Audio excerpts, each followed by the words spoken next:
Students நிறைய பேர் வந்து பார்த்துக்கிட்டிங்க அப்படின்னா, எம்சிக்யூஸ் வந்து எந்த டைமில் வந்து படிக்கிறது அப்படின்னு சொல்லிட்டு நிறைய பேர் தெரியாமல் இருக்கீங்க. ஓகேங்களா? ஃபர்ஸ்ட் ஆஃப் ஆல் வந்து நான் சொல்லிடுறேன். உங்கள் exam point of view 15 MCQs into 2 அப்படின்னு சொல்லும்போது உங்களுக்கு 30 மார்க்ஸ் இல்லையா? 30 மார்க்ஸுக்கு வந்து பார்த்தீங்கன்னா உங்களுக்கு எம்சிக்யூஸ் அப்படிங்கிறது இருக்குது. Okay fine. இப்போ இந்த எம்சிக்யூவை நீங்கள் படிக்கிறது நீங்கள் நிறைய பேர் இப்போயே படிச்சுக்கிறீங்களே. நான் என்ன சொல்கிறேன்னா, ஒரு டார்கெட் வச்சுக்கோங்க. ஒரு நவம்பர் 21ல இருந்து நவம்பர் 28 வரைக்கும். ஓகேங்களா? நவம்பர் 21ல இருந்து நவம்பர் 28 வரைக்கும். இந்த 8 டேஸில் ஃபுல்லாமே வந்து நீங்கள் சிங்கிள் குரூப் எழுதினாலும் சரி தான், போத் குரூப்ஸ் எழுதினாலும் சரி தான். நான் சொல்கிறது இன்டருக்கும் ஃபைனலுக்கும் மட்டும் சொல்கிறேன். ஓகேங்களா? இன்டர் அண்ட் ஃபைனல் ஸ்டூடெண்ட்ஸ்க்கு மட்டும் சொல்கிறேன். இந்த பர்டிகுலர் டைமில் மட்டும் நீங்கள் என்ன பண்ணுங்கள் அப்படின்னு சொல்லி பார்த்தீங்க அப்படின்னா, எம்சிக்யூ ப்ரிப்பேர் பண்ணுங்கள். ஓகேங்களா? That's all. எம்சிக்யூக்கு நீங்கள் இந்த டைம் வந்து யூட்டிலைஸ் பண்ணிக்கோங்க. சரி, அப்போ எம்சிக்யூக்கு நான் என்ன ப்ரோ பண்ணுறது? இப்போ நீங்கள் நல்லா ஞாபகம் வச்சுக்கோங்க. இப்போ வந்து நீங்கள் சப்ஜெக்ட்ஸ் காம்போ மாதிரி படிச்சுட்ருக்கீங்க. ஓகேங்களா? இப்போ நீங்கள் படிக்கும்போது எப்படி பண்ணுறீங்க? சப்ஜெக்ட்ஸ் காம்போ மாதிரி படிக்கிறீங்க. ஃபர்ஸ்ட் ஆஃப் ஆல் நீங்கள் நம்மளோட நியூ சப்ஸ்கிரைபர் இருந்தாலும் சரி, எப்படினாலும் சரி, இந்த வீடியோக்கு கீழே நான் ஒரு வீடியோ லிங்க் மட்டும் நான் பின் பண்ணுறேன். 100 டேஸ் ஸ்டடி பிளான் சொல்லிட்டு ஒன்று இருக்கும். அந்த வீடியோவில் நான் என்ன சொல்லிக்கிறேங்கிறத ஃபஸ்ட்டு ஃபாலோ பண்ணுங்கள். ஏன்னா ஒன்றுமே தெரியாமல் நம்ம பார்க்குறது no use. First of all okay, ஒரு பிளான்லாம் நல்லா தெரிஞ்சுட்டு வந்து இதை பார்த்துக்கோங்க. ஓகேங்களா?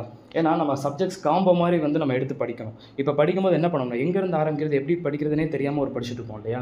அதனால் அதெல்லாம் ஆர்டர்லாம் நான் சொல்லியிருப்பேன். அதெல்லாம் கொஞ்சம் ஃபாலோ பண்ணிவிட்டு அதுக்கப்புறம் வந்து பண்ணும்போது கொஞ்சம் பெட்டராக இருக்கும். அப்போ இந்த டைமில் நவம்பர் 20க்குள்ளே நம்ம என்ன பண்ணணும், எல்லா சப்ஜெக்ட்ஸ்லையுமே இருக்கக்கூடிய தியரிஸ், ப்ராப்ளம்ஸ் எல்லாமே நம்ம பார்த்து முடிச்சிடணும். இப்போதைக்கு எம்சிக்யூ பார்க்க தேவையில்லை. இப்போ ஃபார் எக்ஸாம்பிள் ஒரு நான் ப்ராஃபிட் ஆர்கனைசேஷன் அப்படின்னு ஒரு சாப்டர் பார்க்குறீங்கன்னா, அது ஒரு ப்ராப்ளம் சாப்டர். அதுக்காக எடுத்தோன்னே டேட்டா ப்ராப்ளம் போயிடலாமா? ப்ராப்ளம் புரியணும்னா சம் கான்செப்ட் பேசிக் தெரிஞ்சிருக்கணும். அப்போ பேசிக்ங்கிறது என்னது? Just meaning. அந்த மீனிங் ஃபுல்லாக உங்கள் புக்கில் இருக்கும்ல, அதை ரீட் பண்ணி ஃபர்ஸ்ட் ஆஃப் ஆல் வந்து அதை நல்லா சம்ஸ் பாருங்கள். நீங்கள் டேரெக்டாக சம் பார்த்தீங்கன்னா நோ யூஸ். ஓகேங்களா? அப்போ அப்படி பார்க்கும்போது என்ன உங்களுக்கு கிடைக்குது? என்ன கிடைக்குதுன்னா, ஃபர்ஸ்ட் ஆஃப் ஆல் நல்லா வச்சுக்கோங்க. சம் பார்க்கும்போது மீனிங் நல்லா புரிஞ்சுட்டு பார்க்கும்போது நல்ல ஒரு கான்ஃபிடென்ட்டாக கிளியராக நம்மளால் பக்காவாக பண்ண முடியும். மீனிங்கே தெரிஞ்சுக்காம டேட்டா பேஸ் சம்மில் இருந்தால் ஒன்றுமே புரியாது. ஓகேங்களா? அதனால தான் மீனிங் தெரிஞ்சுட்டு உள்ளே போங்க. அப்போ படிக்கும்போதே அந்தந்த சாப்டரில் தியரி சம் எல்லாம் பார்த்து அப்படியே படித்து முடிச்சிடணும். எம்சிக்யூ டச் பண்ணக்கூடாது. அப்போ எம்சிக்யூக்கு நம்ம நவம்பர் 21லேருந்து நவம்பர் 28 வரைக்கும் என்னெல்லாம் படிச்சுக்கலாம் அப்படின்னு கேட்டிங்கன்னா, உங்கள் புக் பேக்கில் இருக்கக்கூடிய எம்சிக்யூ, உங்கள் புக் பேக்கில் இருக்கிற ஒரு சாப்டர் ஃபினிஷ் பண்ணக்கப்புறம் புக் பேக்கில் எம்சிக்யூஸ் இருக்கும்ல, அந்த எம்சிக்யூஸ் படிக்கலாம். இப்போ நவம்பர் 20லேருந்து 28 எடுத்துக்கிட்டிங்கன்னு வச்சுக்கோங்களேன். ஃபஸ்ட்டு ஒரு 2 டேஸ் இல்லை, இப்போ நீங்கள் 8 சப்ஜெக்ட்ஸ் எழுதிங்கன்னா டெய்லி ஒன்று சப்ஜெக்ட் எம்சிக்யூ. இல்லை ப்ரோ நான் சிங்கிள் குரூப் எழுதுனா அப்படின்னா 2 டேஸ் அப்படிங்கிற மாதிரி காம்போவில் எடுத்துக்கோங்க. அவ்வளோதான். சரிங்களா? எடுத்து அதை பிளான் பண்ணுங்கள். Book back MCQ. Okay, book back MCQ. அதுக்கப்புறம் பார்த்துக்கிட்டிங்கன்னா institute MCQ, institute PDF MCQ. Okay, institute PDF கொடுத்துருக்காங்க இல்லையா, அந்த மெட்டீரியல், அந்த இன்ஸ்டியூட் எம்சிக்யூ. அப்போ புக் பேக்கில் இருக்கக்கூடிய எம்சிக்யூ படிச்சிடுறோம், இன்ஸ்டியூட் எம்சிக்யூ படிச்சிடுறோம். தென் அதுக்கப்புறம் வந்து பார்த்துக்கிட்டிங்கன்னா ஒர்க் புக்கில் எம்சிக்யூ இருக்கா, இல்லை இருந்துச்சுன்னா ஃபாலோ பண்ணிக்கோங்க, இல்லைனா இட்ஸ் ஓகே, இருந்தால் ஃபாலோ பண்ணிக்கோங்க. சரிங்களா? புக் பேக்குங்கிறது நீங்கள் கையில் வச்சுருக்கக்கூடிய ஸ்டடி மெட்டீரியல் சாப்டர் முடிஞ்சக்கப்புறம் இருக்கிறது தான் புக் பேக் எம்சிக்யூ. ஓகேங்களா? இன்ஸ்டியூட் எம்சிக்யூங்கிறது தனி பிடிஎஃப் இருக்குது. நான் இப்போ என்னங்கிறத நான் காமிக்கிறேன், பார்த்துக்கோங்க. ஒர்க் புக் எம்சிக்யூங்கிறது நான் என்னங்கிறத காமிக்கிறேன், நீங்கள் அதுவும் பார்த்துக்கோங்க. ஓகேங்களா? இதெல்லாம் போக வேறு என்ன பண்ணணும் அப்படின்னு கேட்டுக்கிட்டிங்கன்னா, நான் ஒன்று சொல்கிறேன், அதை மட்டும் நல்லா புரிஞ்சு ஃபாலோ பண்ணுங்கள். ஓகேங்களா? டிசம்பர் 2024, ஜூன் 2025, ஓகே, அதுக்கப்புறம் டிசம்பர் 2019, ஜூன் 2019, இதில் இருக்கக்கூடிய சூஸ் த பெஸ்ட் ஆன்சர் எல்லாமே படிச்சிருங்க. சரிங்களா? போதும். இதை தாண்டி நம்ம போகணும் அப்படின்னா ஆல்ரெடி நீங்கள் என்ன பண்ணிட்டீங்க, கான்செப்ட் வைஸ் கிளியராக இருக்கீங்க. ஃபார் எக்ஸாம்பிள் நல்லா வச்சுக்கோங்களேன், நவம்பர் 21லேருந்து நீங்கள் எம்சிக்யூ படிக்கிறீங்கன்னு நான் சொல்லிட்டேன். இப்போ ஃபார் எக்ஸாம்பிள் இன்றைக்கி நவம்பர் 21னா இன்றைக்கி நம்ம என்ன பண்ணணும், லா அண்ட் எத்திக்ஸ் சப்ஜெக்ட்ஸில் எம்சிக்யூ படிக்க போகிறோம். அப்போ எம்சிக்யூ எப்படி படிக்க போகிறோம்? ஃபஸ்ட்டு உங்கள் புக் ஸ்டடி மெட்டீரியல் எடுக்கணும். அதில் புக் பேக்கில் இருக்கக்கூடிய எம்சிக்யூ 1, அப்புறம் இன்ஸ்டியூட் பிடிஎஃப், அப்புறம் ஒரு புக்கில் எம்சிக்யூ இருந்துச்சுன்னா அதுக்கப்புறம் இந்த 4 கொஸ்டின் பேப்பரில் இருக்கக்கூடிய எம்சிக்யூ, அதாவது that is choose the best answer only. சரிங்களா? அதுபோக கான்செப்ட் வைஸ் என்ன கான்செப்ட் வைஸ் ஆல்ரெடி கிளியராக இருக்கும். ஃபார் எக்ஸாம்பிள் எப்படி சொல்கிறது, ஆல்ரெடி நீங்கள் என்பிஓலாம் பார்த்துருப்பீங்க, ஃபைனல் அக்கௌண்ட்ஸ்லாம் பார்த்துருப்பீங்க. சம் பேஸ்ட் எம்சிக்யூ இருக்கு இல்லையா, சம் ஆல்ரெடி பார்த்துட்டோன்னு வச்சுக்கோங்களேன். சில இடத்துல சம்லேருந்து எம்சிக்யூ கேட்பாங்க. இப்போது என்பிஓவில் சப்ஸ்கிரிப்ஷனோட ஒர்க்கிங்ஸ் உங்களுக்கு தெரியும் அப்படின்னா உங்கள் எக்ஸாமில் என்ன பண்ணுவாங்க, அதை ஒரு எம்சிக்யூவாக கேட்பாங்க. கரெக்டாக? சன்ட்ரி டேட்டாஸ் வந்து ஃபைனல் அக்கௌண்ட்ஸில் ஒர்க்கிங்ஸ் பண்ணுவீங்கல்ல, அதை என்ன பண்ணுவாங்க, எம்சிக்யூவாகவும் கேட்கலாம். அப்போது கான்செப்ட் வைஸ் வந்து கிளியராக இருந்தோம்னா எம்சிக்யூ ஆன்சர் பண்ண முடியும். கரெக்டுங்களா? ப்ரோ பார்ட்னர்ஷிப் எனக்கு தெரியாது, அப்போ எம்சிக்யூ கேட்டால் என்ன பண்ணுவீங்க, அப்போ எம்சிக்யூக்கு மட்டுமாச்சும் அது தெரிஞ்சிருக்கும்ல, என்னது old partner ratio, new partner ratio. This is concept wise.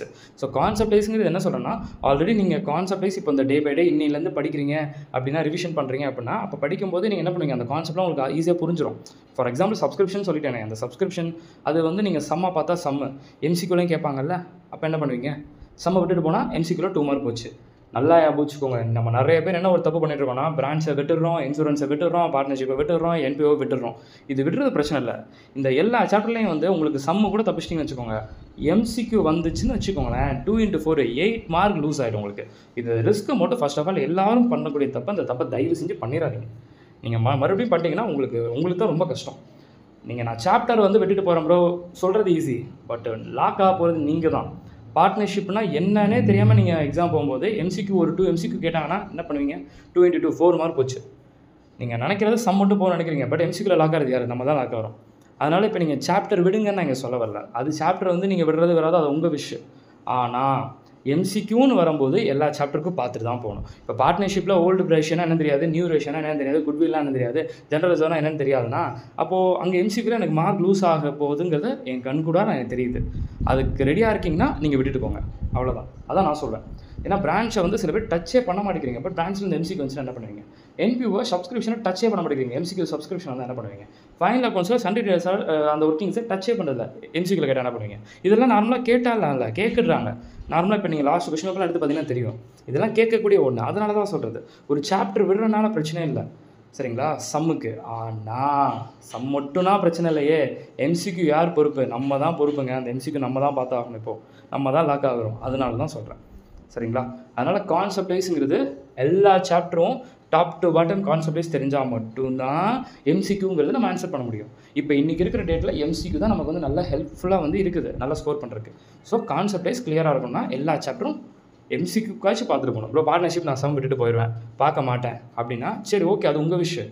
ஆனால் எம்சிக்யூக்குங்கிறது கான்செப்ட் தெரிஞ்சு தானே போகணும். அப்போ எம்சிக்யூ உங்கள் நேரத்துக்கு 2 எம்சிக்யூ கேட்டால் 2x2 4 மார்க் போயிடுச்சு. அது நீங்கள் டீலில் விட முடியுமா? சம்மை கூட டீலில் விட்டு வேறு சாப்டர் சூஸ் பண்ணிக்கலாம். எம்சிக்யூ வேறு ஆப்ஷன் சூஸ் பண்ண முடியுமா? முடியாது. 4 மார்க் போனது தான்.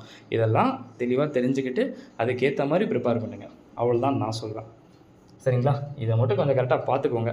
ஏன்னா நமக்கு கிடைக்கிற மார்க்கே எம்சிக்யூவில் நல்லா கிடைக்குது. நீங்கள் எம்சிக்யூ விட்டுட்டு போய் நீங்கள் வேறு எந்த சாப்டரில் எந்த மார்க் எடுத்து நோ யூஸ்ங்கிற மாதிரி ஆகிடுது. எம்சிக்யூ தான் நமக்கு நல்ல இடத்துல ஹெல்ப் பண்ணுது. ஸோ அதை நல்லா ஃபோக்கஸ் பண்ணிக்கோங்க.